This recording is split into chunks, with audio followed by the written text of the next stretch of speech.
सृष्टि बचपन से ही दिखने में सुंदर नहीं थी, लेकिन अमीर बाप की बेटी सृष्टि पर उसकी माँ जान छिड़कती। मेरी बेटी कितनी प्यारी है, भगवान सबको सृष्टि जैसी बेटी दे। सृष्टि धीरे धीरे बड़ी होती है। एक दिन सृष्टि की सहेली कहती है, तू दिखने में कितनी अजीब सी है, लेकिन मैं जानती हूँ हम सब में सबसे अच्छी शादी तो तेरी ही होगी। तेरे पापा अमीर जो हैं। और बता नहीं सकते यार, दहेज तो हर कोई देता है, ये क्या ज्यादा ले जाएगी अपने पति के लिए? अरे बड़े शहर में कोठी है इसके पापा की। अरे पापा की है ना, कौन सी इसकी है? इसकी होती तब तो कोई भी लड़का इससे शादी कर लेता। अरे पापा की मतलब पापा की है तो मेरी ही है ना? किसने कहा? अब तेरी तो तब होगी ना जब तेरा भाई ना हो। वैसे भी शादी के बाद सारी प्रॉपर्टी भाई के नाम होती है। सृष्टि समझ जाती है कि उसे किसी भी हालत में माँ बाप की सारी प्रॉपर्टी को अपने नाम करना है, लेकिन कैसे? एक दिन सृष्टि का भाई शीनू कहता है, बहन क्या कर रही है? तुझसे एक बात करनी है। अरे हाँ करना, मैं तो तेरी बहन हूँ।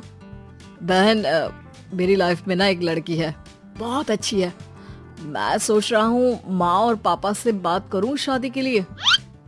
सृष्टि को समझ में आ जाता है कि भाई की शादी होते ही भाभी उसे एक दिन भी घर में बर्दाश्त नहीं करेगी। क्या बात है भाई, बताना कौन है वो? यार वो बहुत अच्छी लड़की है, पढ़ी लिखी है, मेरे साथ जॉब भी करती है। बस एक प्रॉब्लम है। प्रॉब्लम? क्या प्रॉब्लम है भाई? यार वो शादीशुदा है, लेकिन उसके पति ने उसे सिर्फ इसलिए छोड़ दिया क्योंकि उसके माँ बाप दहेज नहीं दे पाए। सृष्टि ये सुनकर न जाने क्यों खुश हो जाती है। अरे भाई तो क्या हुआ, लड़की तुझे तो पसंद है ना? शीनू को लगता है कि बहन उसे समझ रही है। वो इस बात से अनजान होता है कि उसकी बहन की मंशा पूरा घर हड़पने की है। सृष्टि अपनी माँ से कहती है, मम्मी मुझे तो बहुत चिंता है। पता है शीनू क्या कर रहा है? अरे क्या कर रहा है? वो तो काम पर जाता है और वापस घर आता है। नहीं ना माँ, वो यही तो नहीं कर रहा, बाकी सब कर रहा है। आपको पता है उससे प्यार है, और वो भी एक शादीशुदा लड़की से। ये क्या हो गया? मैं सोसाइटी में क्या मुंह दिखाऊंगी? अरे तेरे पापा तो यही कहेंगे कि मैंने ही उसे बिगाड़ दिया है। माँ देखो, मेरी बात मानो, पापा पर भी विश्वास करने की जरूरत नहीं है। अब आप ही बताओ, पापा इतनी देर घर के बाहर रहते हैं क्यों? बोलो। अरे बेटा वो तो नौकरी करते हैं ना। तू बहुत भोली है माँ। पापा का ऑफिस तो 7 बजे खत्म हो जाता है, लेकिन देखो कितनी देर से आते हैं। अरे नहीं बेटा, ऐसी कोई बात नहीं है। सृष्टि माँ को एक औरत से बात करते पिता की फोटो दिखाती है। देखो माँ कैसे हैं पापा। मैं ना कहती थी कि पापा सही नहीं है।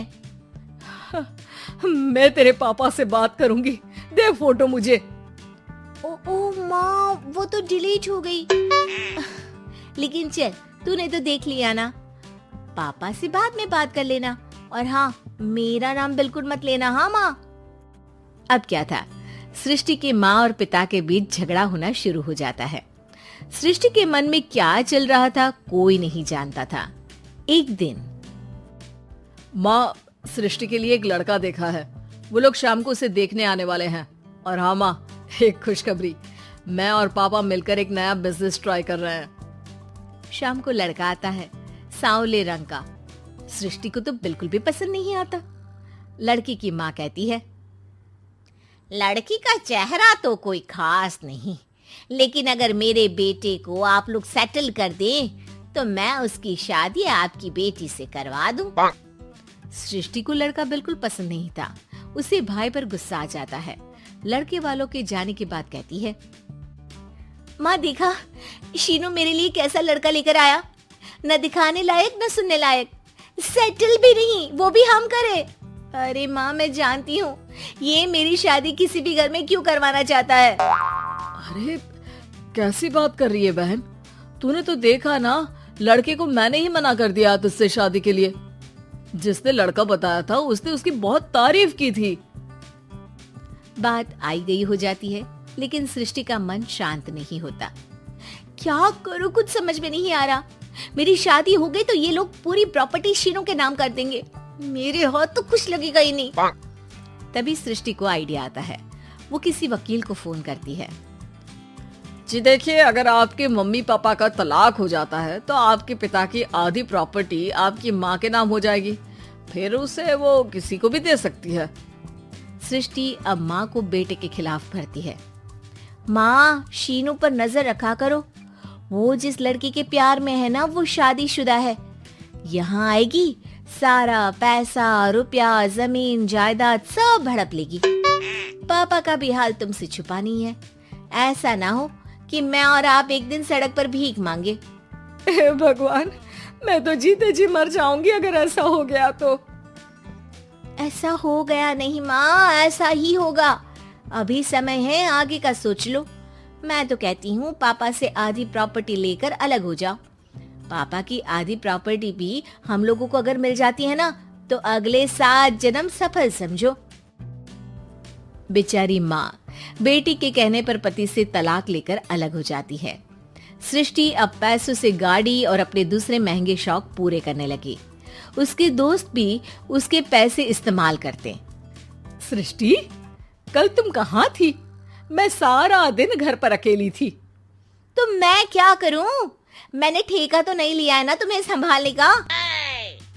माँ को सृष्टि से ये उम्मीद नहीं थी। वो बैठकर रोने लगती है। वहीं उसका पति यानी कि सृष्टि के पिता आ जाते हैं। मैं जानता था कि तुम्हारा यही हाल होगा, तो आपने मुझे रोका क्यों नहीं? मैं रोकता तो तुम रुकती क्या? सृष्टि के कहने पर तुमने मुझ पर अपने बेटे पर शक किया, लेकिन तुम ये भूल गई कि कैसे हम दोनों ने मिलकर जीवन में इतना सब खड़ा किया। माँ पति के गले लग जाती है। मुझे माफ कर दीजिए, मैंने आपकी कमाई का एक बड़ा हिस्सा गवा दिया। कोई बात नहीं, तुम साथ हो तो मैं ऐसी 7 प्रॉपर्टी खड़ी कर दूंगा। तभी वहाँ सृष्टि आ जाती है रोते हुए। माँ, मयंक ने मुझे छोड़ दिया। वो बोल रहा था जब तक मेरे पास पैसे थे तब तक ही वो मेरे साथ था। पापा, माँ, मुझे माफ कर दीजिए।